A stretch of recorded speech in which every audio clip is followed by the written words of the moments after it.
viewers, it's your boy Disca Excellency Bar. So today I'm here bringing you exclusive time with tomorrow's legend. So today I have with me, a producer, and I mean a music producer. Let's get close to him and get interactive. Hello, sir. Hello. And what is it? What about you? I'm MasterMaison. MasterMaison. Wow, good. So I would like to know who MasterMaison is. My viewers are also watching. I would like, to know who MasterMaison is. Okay. MasterMaison is a keyboards player, pianist to begin with, who started music from churches, picked it up from parents. My mom, my dad my late dad, if I should put it that way, used to be a pianist in church, choir master, and my mom also sang in church and all. So we picked it up from the family and then evolved from being a church keyboards player into band, into studio stuffs, and now we are here producing music professionally.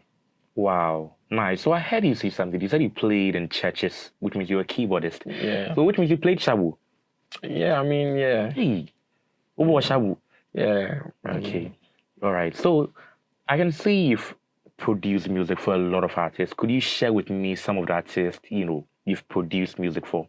Yeah, the list goes on and on. And if I should mention, the global one that everyone know, even the toddler, I would say, obviously, Cina Soul's recent album.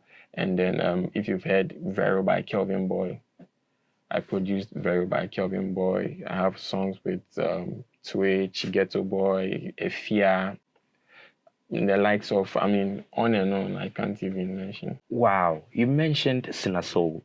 Let's deliberate a little about Cina Soul. So, how did you first connect with Cina Soul, and what sparked the collaboration? I think Cina Soul, it all happened, I think, 2 years ago. If not mistakenly, somewhere around 4th January 2023. Yeah. That's why I got a call that MasterMaison, we've heard some stuff you've done for X and Y, and we like it, and we are putting together an album, and we would love to have you work on the album. So I was like, yeah, cool. And then we met, and we went through the direction, how the album is supposed to go and all, and yeah, right from there, it's been fun, amazing working with her all the time.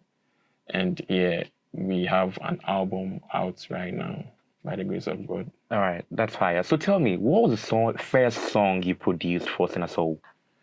It's an album, and she herself admitted in a lot of interviews that she recorded millions of songs. Not millions, but a lot of songs. For me, I produced a lot of songs for her that I can't even actually pinpoint a lot. All right. So can you walk us through the production process for 3 songs on Did I Lie? Okay, so Cina Soul is a very technical. She's like a musician, not just a singer.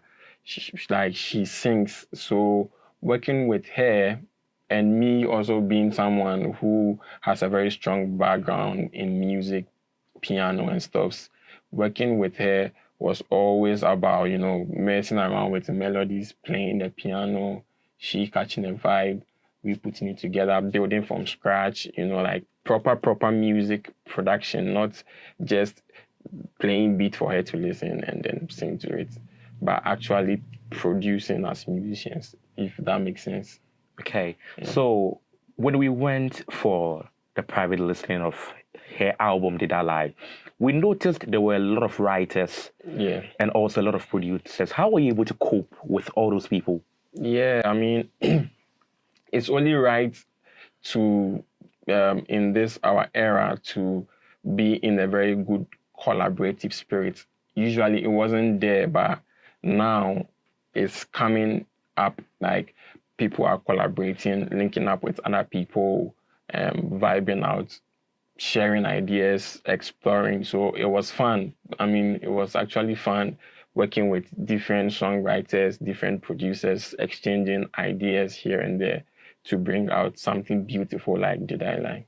Okay, so how did Cina Soul's vision and influence how did Cina Soul's vision and artistry influence your production decision? I think every song had a direction actually, so it goes with the direction. Like I remember there was a time she called me that there is this song I have, and it's been with me for like 2 years, and I know how it's supposed to sound, but I don't know how the beat should come out. And I feel like you are the right person to do this. So this is the direction. So the direction influences how the thing is supposed to go. You understand? And she's also very musical. She knows her music. She produces a little. She plays the piano a little. So with all those qualities from her, sums up to be a very good influence and a direction for a producer. All right. So which of the 3 songs was the most challenging to produce and why? I wouldn't say challenging in the sense that it was all nice and fun. The one that I would even choose, you say challenging, but I would say was fun, was the very first intro song, the Breathe. Yeah, just the piano and her singing.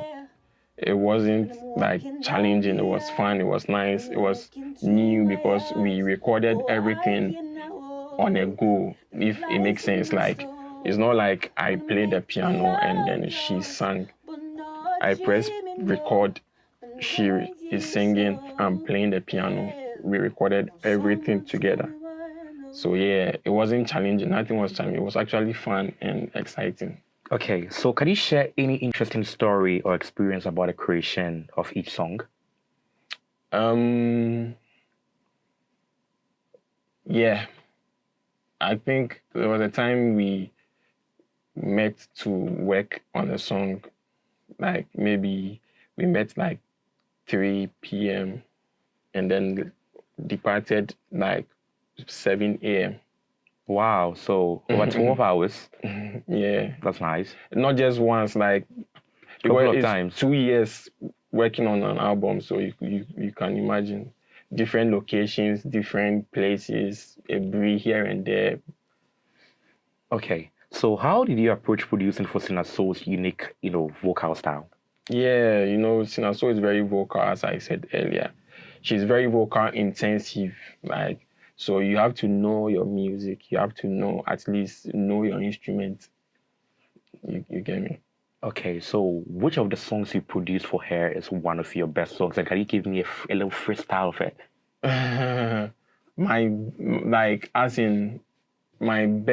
My favorite. Yes, yeah. Upon all the songs you've recorded for her, I would like to know which one is your favorite, and can you kindly give me a little? My favorite song I've worked with her is not out yet, if I should say. Really? Yeah, I mean, she's an artist. We have 9 favorite songs which didn't make it to the album, but yeah. So, but if we are to talk about, Did I Lie, my favorite that I produced on will be the last song. Even though I like the first song, but it will be the last song, the Tough Times. Tough Times. Can you give me a little a cappella? Well, I mean, I don't sing. I don't have good vocals. All right. So, viewers, let's listen to one of the songs he produced. I would like them to hear the Tough Times.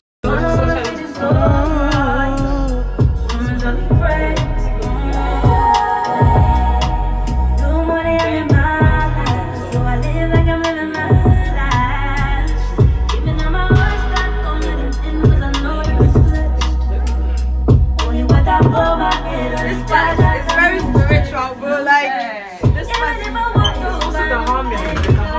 Yeah, the harmony under it. So if you see it, so many reasons why I always take my leg.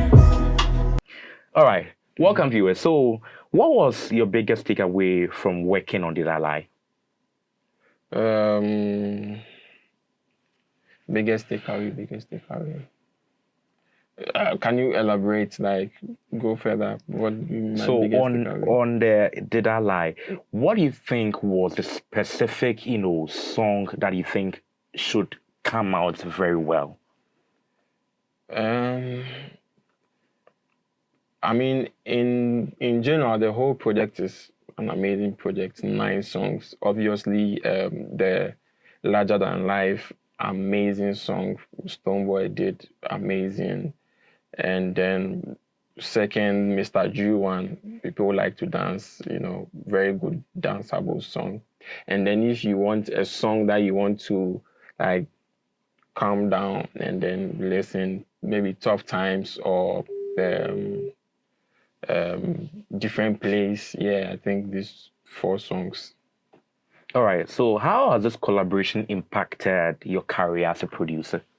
Working with Cina Soul. Precisely. Yeah, I mean, how should I put it? Every other session is like a new vibe, like to hear new things, hear new ideas, put together new sound, So yeah, in general, yeah, it's been amazing. Actually working for all these hours back to back here and there, back and forth. It's all built capacity as a producer. So I feel like it's even a thing that once in a lifetime every producer should experience, working on an album for like that long, 2 years, 3 years, 1 year, to build capacity. All right. So what advice would you give to upcoming producers looking up to work with big artists? There is no roadmap actually. Like, there is no roadmap. So you don't have any advice for them? No roadmap. Just stick to your sound, Nowadays I see people trying to do this, do that. Once this is out, everybody's trying to copy that beat. Once this song is out and it's blowing, everybody's trying to do that beat. Amapiano is out, everybody's trying to do Amapiano. Just stick to your sound, stick to your style, and then eventually the right audience, the right people will hear you and like your stuffs. All right. So let's discuss about technical and production related questions. What DAW and plugins did you use to produce the tracks? Yeah, I use Logic because I'm always on Mac, so I use Logic. Logic. Yeah. All right. Can you share any specific production techniques and tricks you employed? Well, me, with my production, it always starts because obviously I'm a keyboards player. So when I'm in a session with an artist, it's always about creating melodies, maybe playing the piano, finding the right chord progression, before we jump onto creating drums and adding other elements. So that's my creative process. But is it really difficult whilst doing that? No, I've done it over and over. So, but do you think it's going to be difficult for a beginner if maybe someone is now coming into the music industry? With the right training and right studies, it shouldn't be difficult. All right. So how did you balance the mix and master the tracks for optimal sound quality? With that one, we have to educate ourselves. Like, I produce, and we have someone who also mixed and mastered the whole album. Okay, so you just produce? Yeah. Okay, so then there is someone else who does the mixing. We send the files to someone else. All right, viewers. So we are still here with MasterMaison. Okay, so I would like us to talk a little about Stonebwoy. How did you get to meet Stonebwoy, and what is the biggest project you've ever done with Stonebwoy? Personally, in the studio setting, like if relating to Larger Than Life, I wasn't present in that session, and also that song was actually created by a friend called Jordan Beat. Oh, okay. I thought you were there personally. No, I wasn't there personally. Right. So what do you think the energy was like? Maybe collaborating even with Jordan. What do you think the energy was like? Do you feel maybe it was elastic or, just something? No, Jordan is an amazing producer. Like, big shout outs to Jordan Beat. Amazing producer. He did his thing on Larger Than Life. Like, He did most of some of the mixing, not some, mastered and mixed almost all the songs, sent it to me here. So when I heard the Larger Than Life, I heard, oh, it's good. He did his thing on that song and it was amazing. Big shout outs to him. He mixed and mastered the entire album, actually. All right. MasterMaison, let's talk about Arizona. Right. Mr. Drew featured Cina Soul on that song. Tell me, what do you think about that song, Arizona? Yeah. Arizona is a very good song for dance trends and for TikTok trends and all. And which features Mr. Drew, obviously an amazing dancer and a singer. And every project needs like one or two dance songs. And I think Arizona fits into that box perfectly well. All right. So what was it like with Mr. Drew collaborating with Cina Soul? So with Arizona, I think we did the song before, and then later, Cina Soul, they called me that I should do an opening verse, and then we sent the file to Mr. Drew. Yeah, so we did the song and then later sent it out to Mr. Drew to also. Okay, so for Arizona, you were the one that produced that song. Yeah. All right, so did Mr. Drew bring any perspective idea to the song Arizona, or it was solely Cina Soul's project? I mean, obviously, Mr. Drew's verse was written by him. Yeah, aside that, with any direction, it had to be with the mixing and mastering of his vocals, how his vocals were supposed to sound, a little back and forth here and there. Yeah, but in general, yeah, produced by me, with the direction of Cina Soul, and then Mr. Drew, blah blah blah blah. Then we had Arizona. All right, so how did you balance Cina Soul's vision with Mr. Drew's? Okay, so with Arizona, I would say Cina Soul had the direction, like a dance song. She had the direction. We needed a dance song, and then a dance song was made, and then she thought of who would be best to fit as a feature, and then she chose Mr. Drew to be the perfect feature on that song. Yeah, so I would say the vision, direction, everything came from Cina Soul herself. All right. So the day of the private listening, I interviewed Mr. Drew personally, and he was like, he would like to, collaborate more with Cina Soul because Cina Soul has a nice voice, eloquence, everything. Singing with her is beautiful. Do you think, they have a memorable moment whenever they go to the studio? Do you think there is a chemistry between them singing together? Yeah. Because both artists are very vocal intensive artists, so definitely they would like to work with each other. Like someone who sings very well and another person who also sings very well. So how do you think their vocal chemistry will be like on a different song? Trust me, they can even do gospel when it's going to be sweet. Gospel? They all have amazing vocal. They have sweet R&B, gospel, reggae. It's going to be nice. Do you think their future, the future collaborations might be bright, or do you think there might be some lapse? No. They are all amazing artists, dope artists. So yeah, it's going to be brighter and brighter and brighter and brighter. All right, so what should we expect from you? Me? Yes, being a producer this year. Oh yeah, a lot of songs coming out, personal songs from myself. I have my own personal songs. Okay. Yeah, personal projects. What should I say? Releases, big releases from bigger artists. I can't mention names because we have NDA signed, bigger albums, projects here and there. So yeah. All right. MasterMaison, thank you so much for having us. Thank you too. All right, so viewers, today we had MasterMaison, a song producer and an artist personally. So guys, I brought you exclusive time with tomorrow's legend. My name is Odisika, Her Excellency Bab. Make sure you subscribe to Exhubgh on all social media platforms and stay tuned for more. Bye.